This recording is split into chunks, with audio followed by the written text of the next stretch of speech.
Bienvenido a su programa, es un gusto poderles acompañar con los temas destacados de la noche y aquí les vamos a presentar el análisis sobre una propuesta que existe en el Congreso de la República para otorgarle cierto equipamiento a la Policía Nacional Civil para temas de armas no letales. Lo vamos a estar analizando, también vamos a evaluar la situación del narcotráfico en nuestro país. Estos temas estarán siendo abordados y analizados junto al licenciado Julio Rivera Clavería. Buenas noches, Lee, ¿cómo está? Buenas noches, Sandy. Buenas noches a todos los amigos en casa. Un placer estar con ustedes. Y recuerde que aquí en TN23, en A la Medida, le damos seguimiento también a las noticias internacionales con Andrés Estrada, a quien le damos la bienvenida también. ¿Cómo estás, Andrés? ¿Qué tal? Feliz noche, Sandy, licenciado Clavería. Mucha información a nivel internacional. Seguimos monitoreando el desarrollo sobre el funeral, estos 10 días de luto que se encuentran en desarrollo en el Reino Unido. El féretro de la reina Isabel II ya está en Londres y el rey, hay ciertas críticas en contra del rey Carlos III por ciertos gestos que han causado polémica. Vamos a analizarlo y también la situación en Ucrania, porque los funcionarios ucranianos siguen destacando estos avances que han tenido en las últimas horas y en los últimos días en esta guerra. Todo esto y más en unos minutos. Pistolas Taser para la PNC. Proponen en el Congreso dotar a los agentes de armas no letales. Analizan presupuesto para vacunas. Ministerio de Salud propone reducir el monto usado para su compra y usar esos fondos para otros rubros. Trasladaban droga en buques. 6 hombres fueron capturados, señalados de coordinar cargamentos en el puerto Quetzal.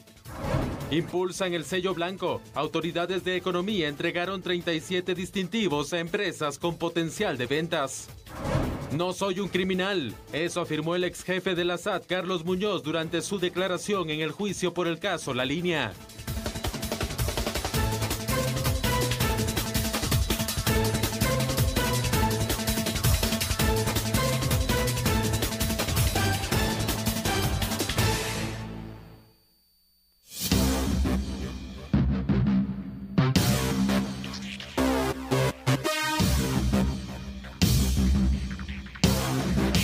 La nueva propuesta de ley será elaborada por la Comisión de Asuntos de Seguridad del Congreso, junto a la Secretaría Técnica del Consejo Nacional de Seguridad, que propondrán en primera instancia el uso de armas no letales como pistolas de taser.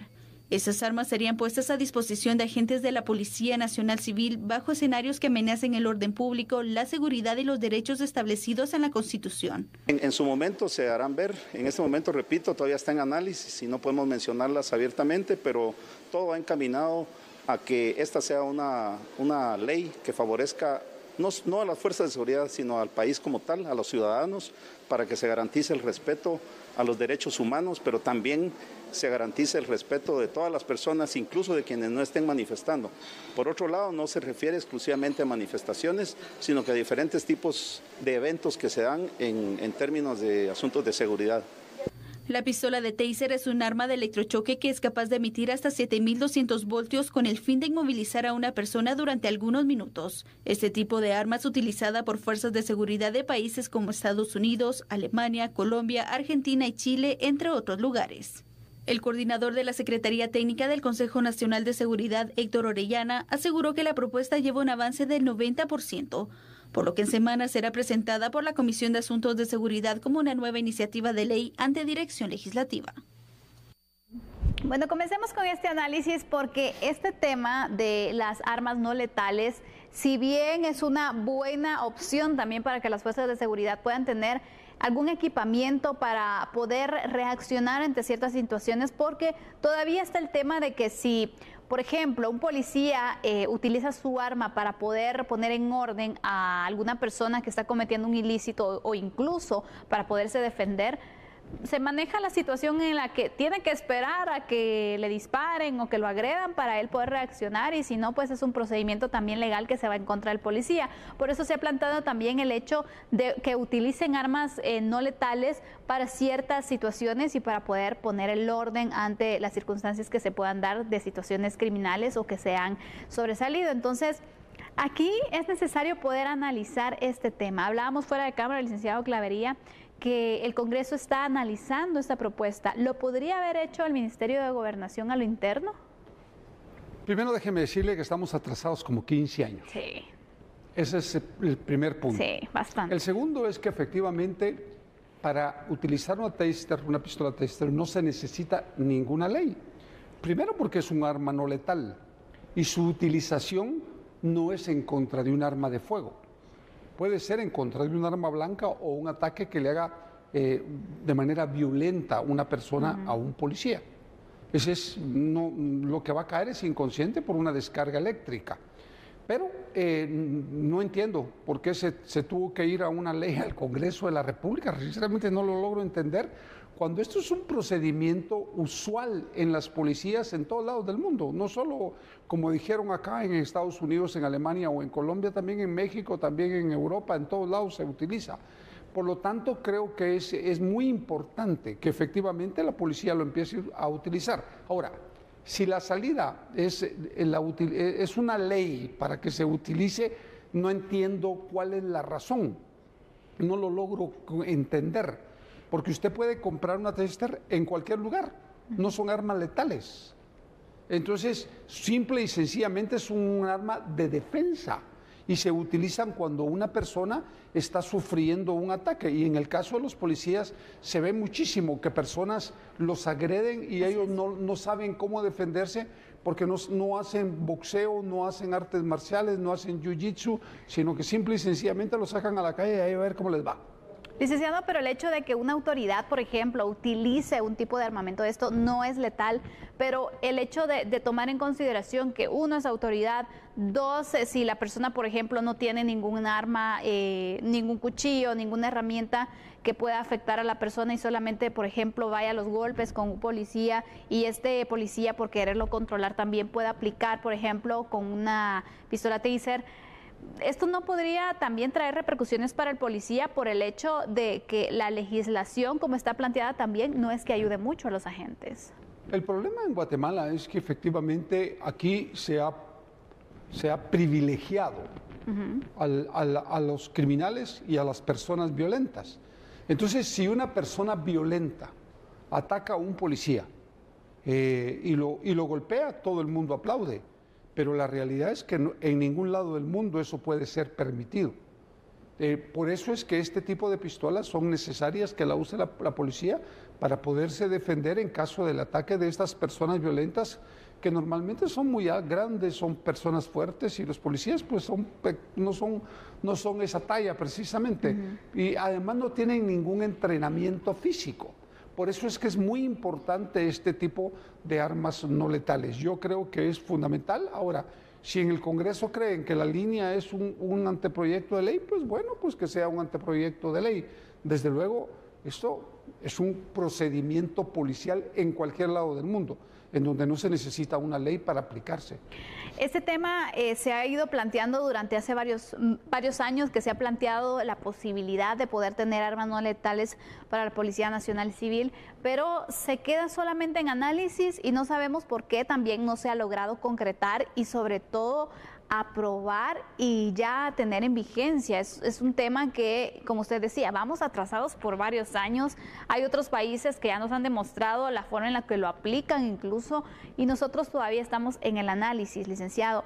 Pero ¿cree usted que tiene viabilidad que se pueda implementar la utilización de estas armas? Pero sobre todo, ¿tendrán los recursos las autoridades para poder equipar a todos los agentes? Porque ese sería el ideal, que cada uno tuviera alguna de estas armas no letales, pero sabemos también las precariedades que hay económicamente. No se puede porque el número es muy alto, pero y va a crecer más el número en la policía. Yo creo que hay que tener un número determinado de estas armas para que carguen algunos patrulleros especialmente o algunas de las personas que van a controlar manifestaciones y este tipo de situaciones en las que las personas se violentan y que hay que llevarlas al orden. Y la única forma de controlarlas es con armas no letales.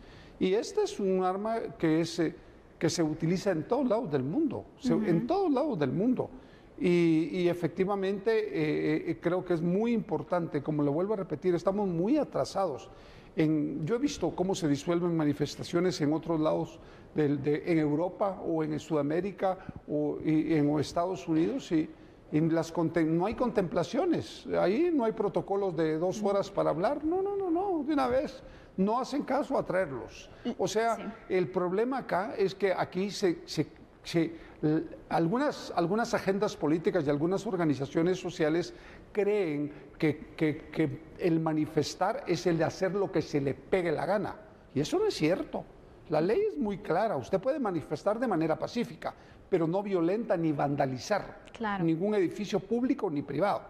Por lo tanto, en esos casos la policía tiene que restablecer el orden. Y la forma de restablecer el orden es aplicando fuerza. Y no es como normalmente se plantea, Sandy. Sí, es que la policía debe de ir en partes iguales, es decir, contra los manifestantes. No, es el doble de la policía en contra los manifestantes. Y así se usa en todos lados del mundo y así tienen que actuar. Vamos a ir con unos datos que también tenemos para este tema, para continuar también con el análisis, porque la Policía Nacional Civil, recordemos, fue creada a raíz de la firma de los acuerdos de paz en 1997. La seguridad es en Guatemala una prioridad, sin duda alguna, entre varias otras que existen en el país. Por ello, toda acción que aporte algo positivo en este tema es bien recibida también. Parte de la llamada dignificación policial va más allá de una mejora monetaria, que también es importante, pero también incluye mejorar las condiciones laborales generales, mejorar las comisarías, dotar de equipo tecnológico, armamento letal y no letal, además de la capacitación y profesionalización de los agentes de Policía Nacional Civil, porque es evidente que el tema de la seguridad en Guatemala, el fortalecimiento de la PNC, por ejemplo, la profesionalización y el mejor entrenamiento, equipo y capacidad es prioritario también. Algo que se evidencia en muchos casos es la falta de equipo no letal para poder enfrentar una situación de riesgo. Por eso es que se está analizando entonces esta temática. Y en este caso, artículos simples y de bajo costo como el gas pimienta, un bastón o una pistola taser pueden ser un disuasivo o permitir pues controlar también las situaciones que se van presentando. Licenciado, retomando el tema que usted mencionaba en cuanto a que este tipo de armamento no letal podría ayudar a controlar, por ejemplo, una manifestación que se salga de control, ¿cree usted que sí podría tener ese efecto? Porque, por ejemplo, la realidad guatemalteca, ¿qué ha sucedido? Cuando hay manifestaciones que se están saliendo de control, normalmente se llaman a los antimotines para que vayan a controlar la situación, pero parece que ahí la furia también se desata por parte de ciertos grupos, entonces, que incitan, que provocan, que al final se convierte en una situación ya violenta, donde siempre se le acusa a la policía de provocar esa violencia, cuando sabemos también que hay grupos que se dedican a poder generar este tipo de desórdenes. Considerando ese concepto, ¿cree usted que pueden funcionar? Sí, definitivamente sí. Para eso son las armas no letales, para controlar a las personas violentas. Y la única forma de controlarlas es con armamento no letal. Es decir, hay muchas formas de poderlos controlar. Yo he visto cómo se van de las manos las manifestaciones y simple y sencillamente después se quiere acusar a la policía de violaciones a los derechos humanos cuando tienen que actuar de esa manera. Es decir, usted no está contra angelitos poniéndolos al orden, usted está contra gente violenta que está actuando de manera violenta. Y a la gente violenta hay que ponerla, hay que reducirla a la fuerza. No existe otro mecanismo, es mentira. No existe otro mecanismo ni aquí, ni en la China, ni en Europa, ni en Sudamérica, ni en ningún otro lado. La fuerza es la única forma de controlar a estos grupos violentos. Así es que veremos entonces si se logra un acuerdo, si se logra crear un proyecto que pueda obedecer a esas necesidades de la policía, también respetando las situaciones de derechos humanos y pues propiciando esa forma de operación de la Policía Nacional Civil que también es necesaria y que en otros países se ha demostrado que es una forma adecuada de poder pues responder ante ciertas situaciones con armas no letales. Cerramos nuestro primer análisis, ahora vamos a darle a conocer otras noticias porque el Ministerio de Economía otorgó distintivos de sello blanco a empresas con potencial para vender en mercados nacionales e internacionales. 37 empresas se suman a otras 33 que han recibido el distintivo sello blanco. cuya estrategia busca posicionar los productos nacionales a nivel internacional a través de la red de consejeros comerciales del Ministerio de Relaciones Exteriores. Este programa, que cada vez es más exitoso y que realmente se ha convertido en un plan piloto a nivel de toda la región, pues lo que busca es justamente incentivar el desarrollo de emprendedores, incentivar el desarrollo de productos nacionales y realmente presentarlos al mundo como lo que es Guatemala. Pueden ver ustedes estos vivenciales, la gente muy contenta, la calidad de los productos, de hecho muchos de ellos ya tienen certificaciones FDA. A la fecha, suman 70 empresas que han recibido dicho distintivo y se proyecta para este año un total de 100. Las empresas cuyos productos reciben el distintivo sello blanco se caracterizan por aportar fuentes de empleo, contribuir a su entorno social y ambiental, además de representar la calidad de producción de guatemaltecos y la riqueza de su cultura e historia.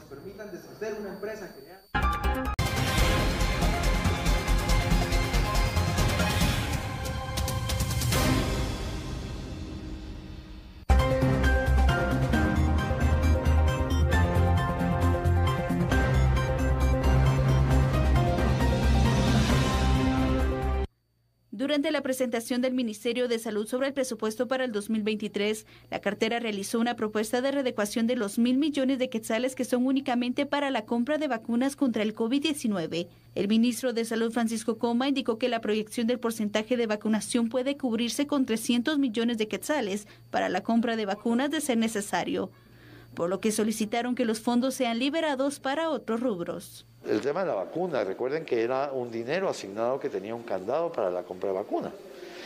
¿Qué les puedo decir? En base al comportamiento actual de la pandemia, viendo la reducción en el número de casos hospitalarios, viendo la reducción en el comportamiento de la enfermedad, aunque vimos una quinta ola muy fuerte en el número de contagios, también tuvimos una capacidad de respuesta muy buena entregando kits a la población y detección temprano.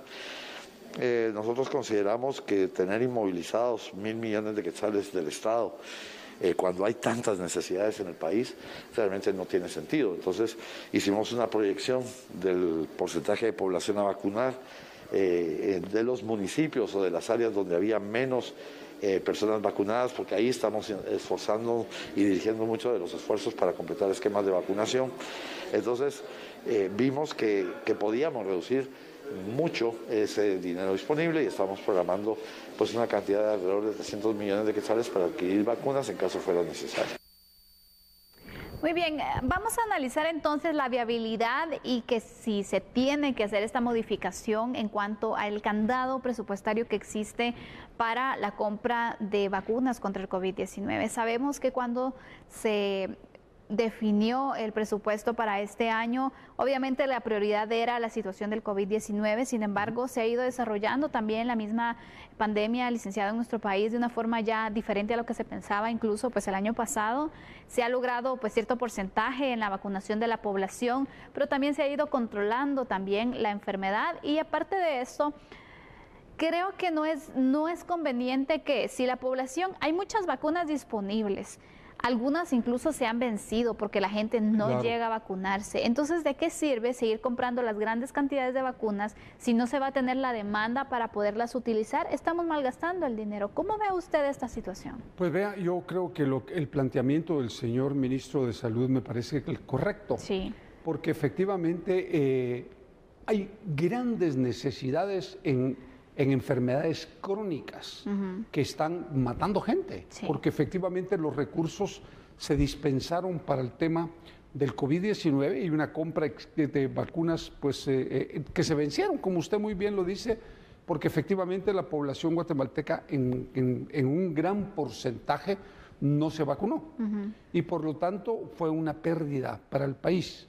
Pero bueno, una pérdida relativa, porque la gente que se vacunó, pues desde luego logró salir bien parado del tema del COVID y como usted muy bien plantea, el COVID empieza a decrecer como una pandemia en el mundo y en Guatemala, desde luego. Pero tenemos graves problemas de enfermedades crónicas que necesitan muchos recursos y creo que es ahí en donde se tiene que invertir, porque los guatemaltecos en estos momentos están prácticamente sin ningún tipo de alivio para esas enfermedades ni medicinas. Por lo tanto, creo que el planteamiento, señor ministro, no solo lo aplaudo, sino que lo apoyo, porque es en serio, se necesita mucha inversión en este tipo de enfermedades. ¿Qué le parece si vamos de una vez con ciertos datos para que podamos entender las justificaciones que se han dado sobre el tema y también entonces la necesidad que se tiene de destinar estos fondos para otras áreas que son también importantes? Porque los casos de COVID-19, hay que mencionarlo, han ido teniendo una reducción en las últimas semanas, aunque las muertes diarias por la enfermedad continúan impactando a muchas familias. Eso también hay que dejarlo muy claro. Según los datos últimos que se han compartido por las autoridades de salud, el 12 de septiembre se registraron 1.359 casos para una positividad del 10.3%. En los últimos días, a excepción del sábado, se han registrado entre 1.000 y 1.300 casos diarios, según las estadísticas que se comparten. Pero según los últimos datos también disponibles, el Ministerio de Salud estima la existencia de casi 3.000 casos activos de COVID-19, 3.000 casos activos.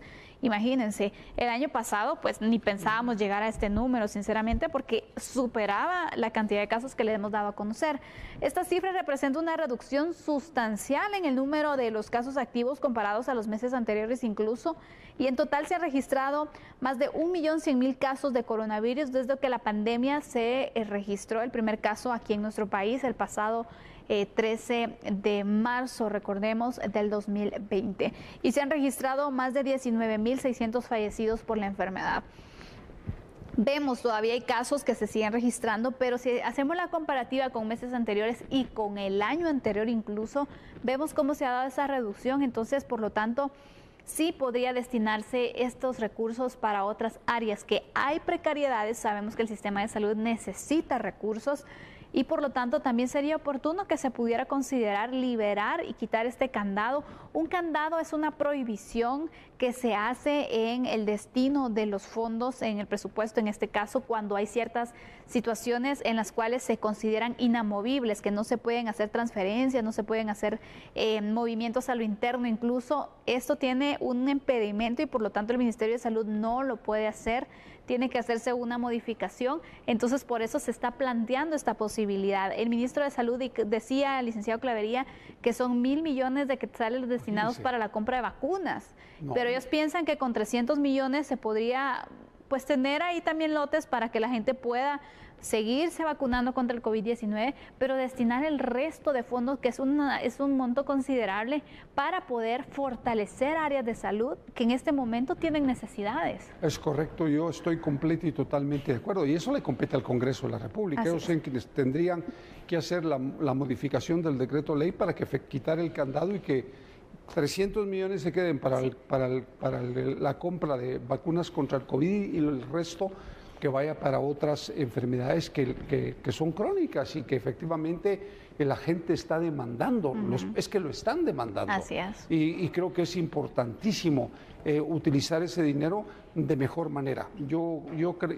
apoyo esa propuesta y creo que es importante que los señores diputados la revisen y que efectivamente destinen esos recursos para que el Ministerio de Salud pueda hacer las compras, desde luego con transparencia y con verdadera efectividad para el tema de enfermedades crónicas. Yo creo que es necesario que puedan evaluar el tema y sobre todo la urgencia que lo puedan hacer también, porque este es un tema de prioridad, tendría que ser un tema de prioridad en la agenda parlamentaria, porque la salud, vemos que por ejemplo, un hospital, un centro de salud no tenga lo necesario, esto puede implicar en la salud de las personas, incluso en la vida. Entonces, no es un tema en el cual se pueda, bueno, hasta que veamos a finales de noviembre qué pasa. No se puede dejar al final este tipo de decisiones. Sí esperaríamos que el Congreso le pudiera dar la prioridad que merece la salud pública para poder atender estas necesidades. Y me imagino también que los diputados habrán de realizar sus fiscalizaciones. En el Congreso hay una comisión de la salud también, que esperaríamos que también pues pudiera tener su análisis y pudiera incluso impulsar este tipo de procedimientos para que se pueda conocer en el Pleno. Es que no se necesita conocer tanto, de verdad. De verdad, No, Sandy, ya usted es solo de necesita conocimiento público. caminar un poquitito al Hospital Roosevelt, al Hospital San Juan de Dios y a los puestos de salud en el área rural y centros de salud y se va a dar cuenta que no hay absolutamente nada, que lo que hay es muy poco y que no cubre la demanda que la población hace en múltiples enfermedades. Yo creo que es muy importante esa inversión en equipamiento, en medicina, en lo que la propuesta del Ministerio esté encuadrada y que sea en función y beneficio de la salud de los guatemaltecos. Sin duda alguna debe ser así. Y ya se ha expuesto entonces la situación por parte del Ministerio de Salud. El ministro lo ha indicado y ha planteado también entonces las alternativas para buscarle una solución a la situación y las crisis que se están viviendo a nivel de presupuestarias en el Sistema Nacional de Salud. Estamos hablando de la subsistencia del Sistema Nacional de Salud, no estamos hablando siquiera de una inversión para crear hospitales, para poder ir pues avanzando también en un sistema óptimo de salud pública. Entonces, esperemos que realmente en temas prioritarios, en temas básicos también, se pueda dar el apoyo que están solicitando las autoridades para que puedan mantener también la atención a todos los ciudadanos. Cerramos así el tema, veremos entonces la respuesta que puede tener por parte del Congreso la solicitud realizada por el ministro de Salud. Vamos ahora con otras noticias, nos trasladamos a la Torre de Tribunales con la información que se genera allí, porque hoy en el caso por defraudación aduanera La Línea, el ex superintendente de la SAT, Carlos Muñoz, indicó que él no es un criminal. Mucho menos en una forma criminal, como dice aquí mi acusación, que yo era parte de una estructura criminal, que hasta el día de hoy no acepto ser un criminal, ni tampoco ser un terrorista, como me tienen calificado en el interior de la República de Guatemala. Con estas palabras inició su declaración otro extitular de la Superintendencia de Administración Tributaria SAT, Carlos Muñoz, en el juicio por defraudación aduanera La Línea. El exfuncionario enfatizó que no recibió y cumplió órdenes del ex colaborador eficaz de la Fiscalía Especial contra la Impunidad, Juan Carlos Monzón Rojas, porque no era su jefe. Según el extitular de SAT, no integró una red criminal que defraudó al Estado por 28 millones de quetzales, como lo sostiene la FESI. Entonces suena bastante ilógico que yo me haya unido, lo cual nunca lo hice, nunca me alié con Juan Carlos Monzón, nunca fue mi jefe y con mucha propiedad, señora presidenta, le digo que yo jamás participé en una reunión con Juan Carlos Monzón Rojas, y mucho menos en una forma criminal, como dice aquí mi acusación, que yo era parte de una estructura criminal. La próxima semana podría finalizar la fase para escuchar la declaración de los procesados. Los jueces preguntarán a la representante del Ministerio Público y a los abogados defensores si tienen prueba nueva para incorporar al debate oral.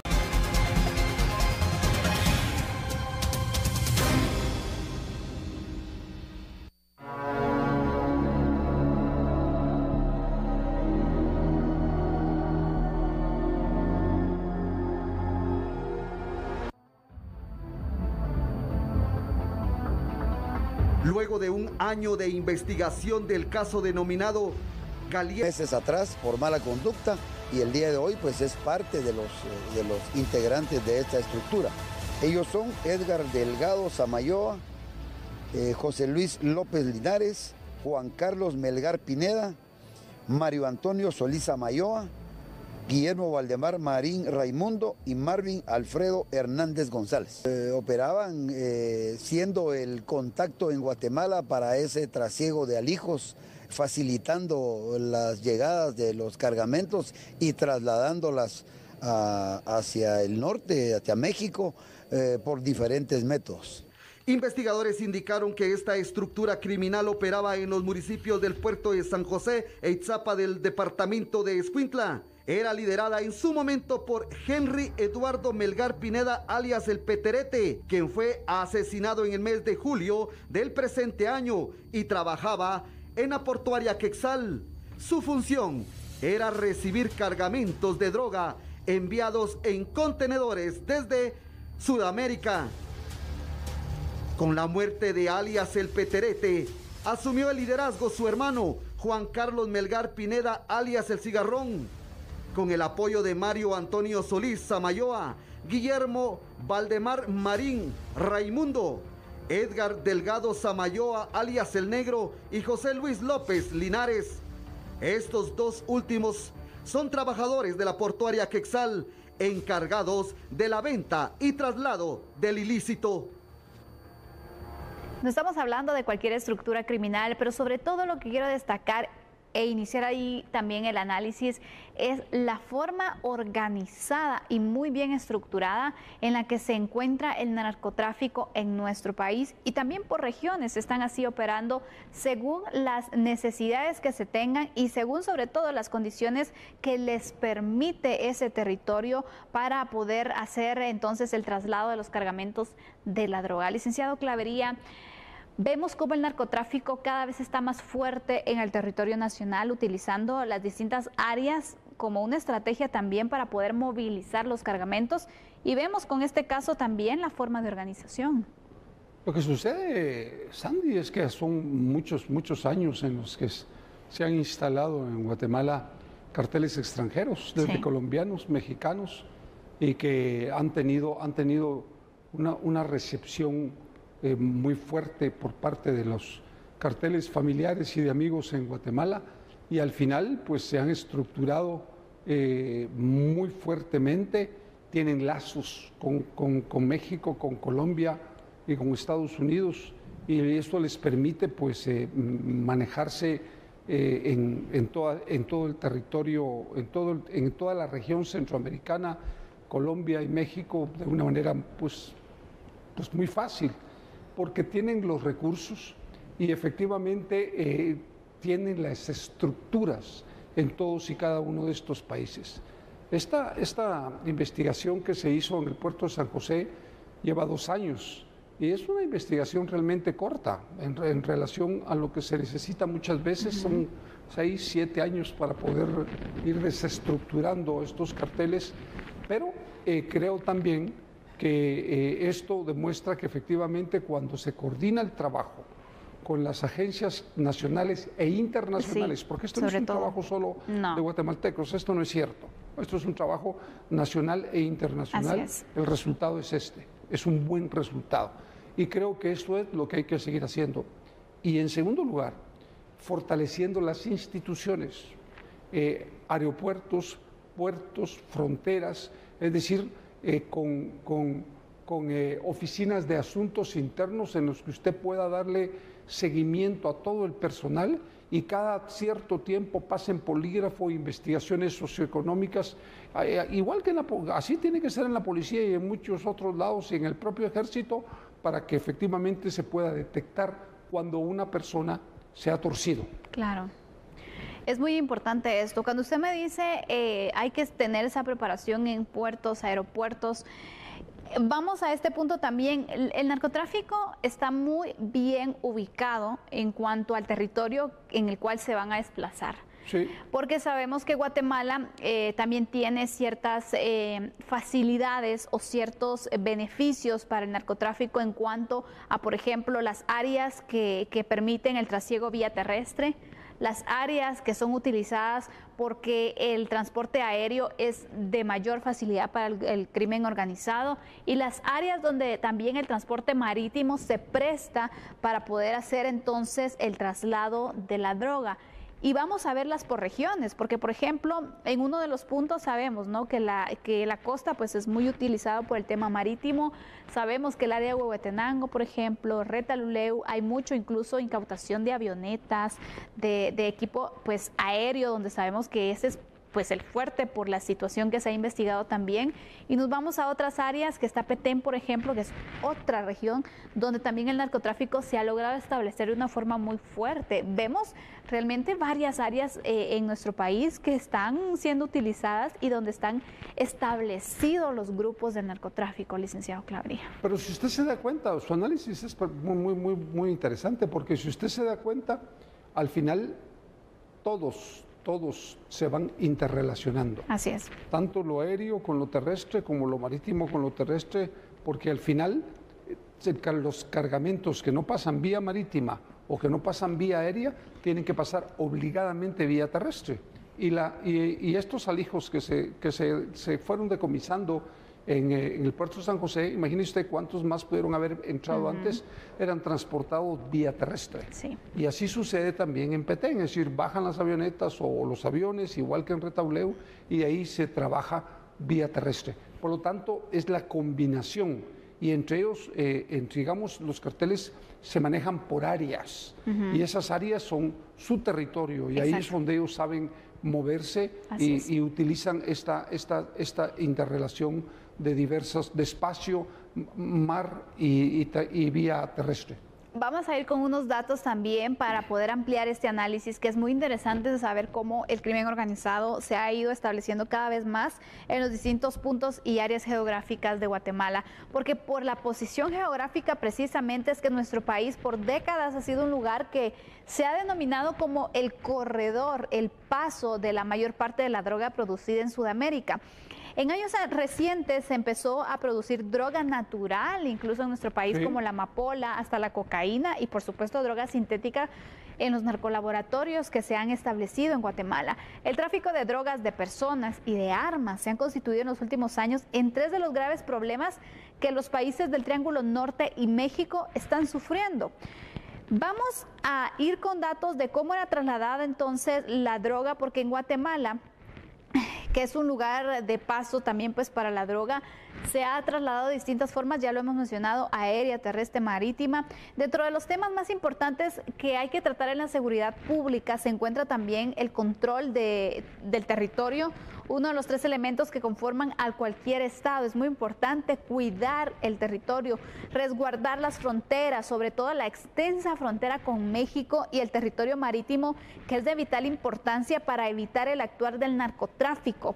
Pero además se requiere de la tecnología, el equipamiento y la capacidad operativas que sean necesarias tanto para la Policía Nacional Civil como también para el Ejército de Guatemala, que ellos son los que han estado en la lucha constante también del tema del narcotráfico, que sabemos poco a poco les han ido pues apoyando y equipando, pero vamos al punto que si hablamos de seguridad vamos atrasados sinceramente en cuanto a lo que se tiene para poder combatir al narcotráfico versus lo que el narcotráfico tiene para poder atacar a las fuerzas de seguridad y poder entonces al final concluir sus operaciones. Claro, lo que sucede es que en esta lucha es una lucha desigual. Sí. Es decir, la policía y el ejército no tienen el equipamiento necesario para enfrentarlos. Y si usted planteó algo que es muy, muy importante, Sandy.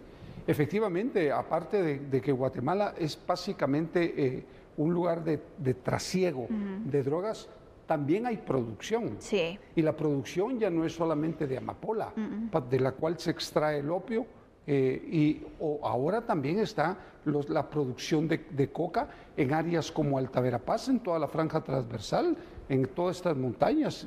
Estas son las luchas que se han dado en todos estos lugares. Y los laboratorios clandestinos de drogas sintéticas o químicas, que el costo es muy, muy barato y que su exportación es mucho más fácil.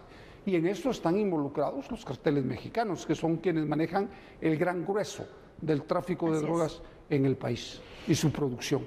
Sin duda alguna, Guatemala tiene una gran batalla que poder realizar en contra del narcotráfico, poder desarticular las estructuras también que han estado dedicadas al narcotráfico. ¿Cuál sería su conclusión, licenciado Clavería? Mira, yo creo que efectivamente, Sandy, es importantísimo que los norteamericanos primero entiendan que la necesidad de equipar tanto a la Policía Nacional como al Ejército de Guatemala, que esa suspensión que se ha dado a partir del enfrentamiento armado al Ejército para que no se pueda equipar es una tontera, porque efectivamente estas amenazas que hoy tenemos en Guatemala cada vez se fortalecen más y pareciera ser que no se les quiere entrar fuertemente. Aquí mucho del futuro está en manos también de los norteamericanos, porque al final son ellos los que más consumen este tipo de drogas.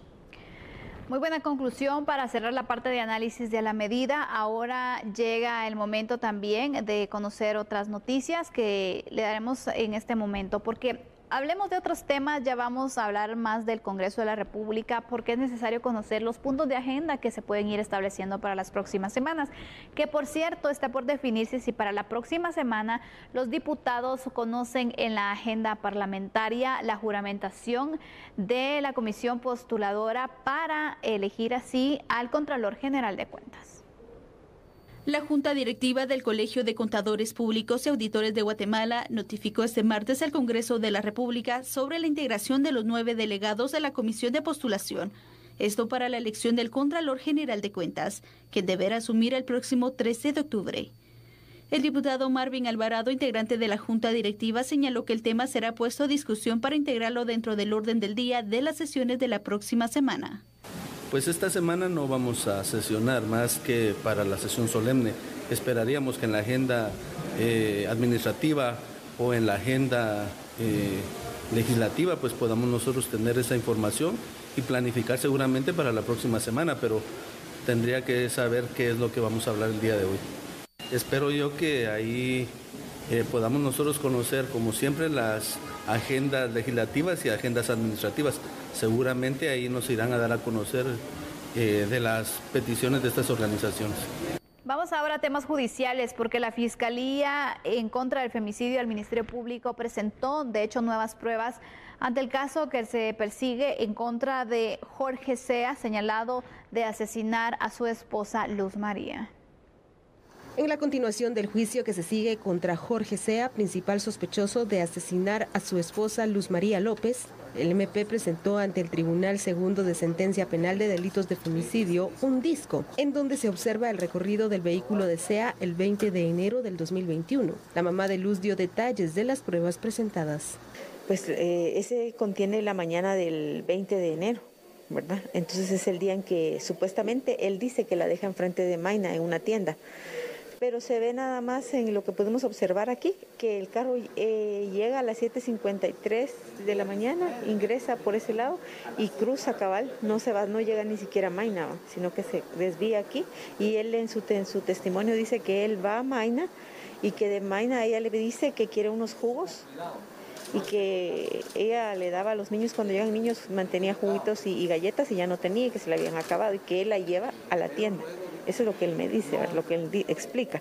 Pero cuando vemos ahora el video, vemos que él no llega a Maina, sino que él de aquí, en la mano derecha, se mete en un extravío que hay para el carril auxiliar, da la vuelta y solo da la vuelta.